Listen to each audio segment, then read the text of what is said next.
বাজলো সানাই বাজলো রেশা খেলো শুভ তিথি রাজার ঘরে ছোট রানী এলো পদ্মাবতী স্তব্ধ হও তোমরা। আমি যে কত বড় পুরুষ আজ প্রমাণ করেই ছাড়বো। বলিও কি কথা, আমি যে একটা ব্যাটা ছেলে, রাজা মশাইকে সেটা ধরে পেলেন নাকি?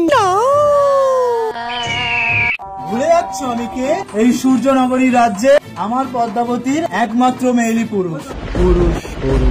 রাজার আরো 6টি রানীর ছিল না সন্তান, পদ্মাবতীর কোলালোতে মিলল সমাধান। বছর যেতে জন্ম নিল 7 ছেলে 1 মেয়ে, হয় খুশির আকাশ হঠাৎ কালো মেঘে গেল ছে। হিংসেতে যায় জ্বলে পুড়ে বাকি 6টি রানী, যুক্তি করে ঘটায় ওরা 7 কুমারের হানি। সুযোগ মতো 7 ছেলেকে মাটিতে দেয় পুঁতে,